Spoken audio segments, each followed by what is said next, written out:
Welcome to this explainer. We're going to dive right into the exact science and the techniques you need to completely supercharge your raspberry harvest.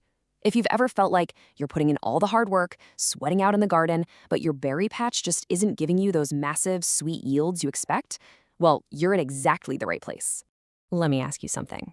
Have you noticed your once thriving raspberry patch suddenly yielding smaller, kind of crumbly berries with each passing season?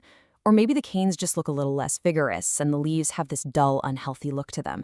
Man, it is incredibly frustrating to watch your harvest shrink year over year. But believe it or not, there's a very specific biological reason this is happening. Here's the deal.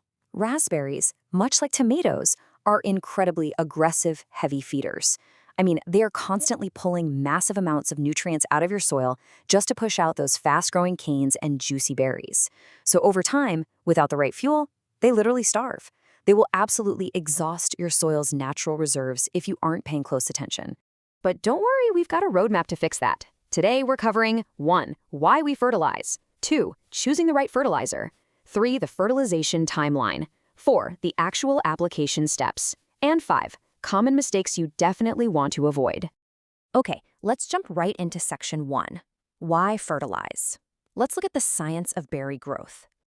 You've probably heard of NPK, nitrogen, phosphorus, and potassium. These are the absolute core drivers of your harvest. Think of nitrogen as the engine. It drives all that green, leafy growth and overall plant vigor. Phosphorus, on the other hand, builds a really strong foundation of roots and shoots. But potassium is the magic ingredient. It's what actually unlocks that vibrant color, the physical firmness, and that rich, sweet taste we all crave in a raspberry. Because these three do such heavy lifting, a balanced fertilizer, like a classic 10-10-10 blend, is generally the gold standard for berry production. And trust me, if you don't provide enough potassium, your plants are going to tell you. They'll practically scream it.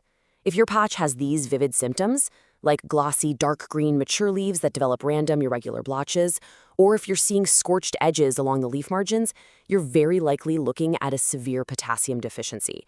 Your stalks get weak and tend to just flop over, the roots develop poorly, and your fruit quality, it'll absolutely plummet. Moving on to section 2, choosing fertilizer. And get ready because here comes a bit of a plot twist. So when you're picking out a balanced fertilizer, whether it's a slow-release organic granular option or a synthetic liquid feed, you have got to pay attention to the source of the potassium.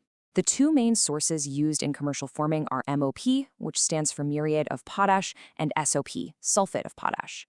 Now, MOP is super cheap and incredibly common in agriculture, but picking the wrong one here can be completely disastrous for your berries. Here's why. Raspberries are highly, highly sensitive to chloride.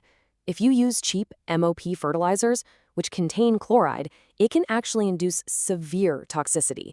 The chloride literally builds up in the soil, creating a massive amount of osmotic stress. What that means is it limits the plant's ability to take up water, it burns the leaf tips, stunts the growth, and just ruins your fruit quality. SOP, on the other hand, completely chloride-free and perfectly safe. So always check those fertilizer labels and steer clear of potassium chloride. All right, section 3, the fertilization timeline. Let's talk about exactly when to feed. This is your golden rule. You want to hit them hard in early spring, right before new growth begins and the plants are waking up from dormancy. That's your main feed. Then you can optionally give them a second lighter dose in early summer to stimulate the growth of new canes. But, and this is a big but, you must absolutely stop feeding them by late summer. Seriously, cut it off. If you fertilize in late summer or fall, you're going to encourage a massive push of succulent, tender new growth right before the cold weather hits. And that new growth, it'll just get totally destroyed by winter freezes. Now keep in mind, that timeline is for established plants. If you're putting brand new canes in the ground this year, you need to wait exactly 10 to 14 days after planting before giving them their very first meal. This just gives their roots a brief little moment to settle into their new home before you ask them to process concentrated nutrients.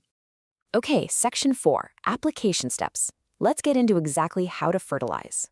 When you're actually out there in the patch, here is the game plan. First, measure out 4 to 5 pounds of your 10-10-10 fertilizer for every 100-foot row. Or if you just have a few plants in a hill system, it's about a half cup per plant. Second, you're going to broadcast it uniformly in a 2-foot wide band right around the base. Third, keep those granules completely off the cans and foliage. You do not want to burn them. And fourth, water it all in immediately and thoroughly. If you just leave fertilizers sitting dry on the surface, you are really risking salt damage to those shallow roots. Also, keep this specific number in mind, 5.5 to 6.5. You can dump all the perfect fertilizer in the world onto your soil, but if your pH isn't between 5.5 and 6.5, the roots will be physically locked out from absorbing any of it. That is the ideal, slightly acidic soil pH range that raspberry plants absolutely demand. If your soil is too alkaline, you might need to add a little soil sulfur. If it's too acidic, pelletized limestone can really help balance it out. Moving to our final section, Section 5, Common Mistakes and Exactly What to Avoid. We already talked about how fertilizing too late forces tender growth that just dies in the winter, but let's look at a few other critical pitfalls. First off, never, and I mean never, add boron without getting a laboratory tissue test first. While it's true a boron deficiency causes crumbly berries, overapplying it is highly toxic and will totally wreck your crop. Next up, when you're pulling weeds around your newly fertilized plants, do not dig 2 to 3 inches deep. Raspberries have incredibly shallow root systems. Cultivating too deeply will literally slice right through them. And finally, overapplying nitrogen. Doing that just gives you this giant, bushy plant with weak canes that are super susceptible to diseases like cane blight, which completely compromises your fruit stability. You know, in the real world, guessing is the absolute enemy of a good gardener. As experts consistently point out in case studies all across the country, getting a simple soil test every 3 to 4 years is your ultimate safety net. It'll tell you exactly what your pH is and exactly what nutrients are actually sitting there in your soil. Doing this will save you time, money, and a whole lot of frustration. Now, before we wrap up, just a quick but super important reminder. Always consult your local extension office or agricultural experts. Things like climate, rainfall, and native soil conditions vary wildly depending on where you live. So localizing this knowledge to your specific backyard is always the smartest move you can make. So, get out there. Inspect your leaves, double-check those fertilizer labels for hidden chlorides, and start applying what we've talked about today. The real question you need to ask yourself right now is, what hidden deficiency is holding your berry patch back?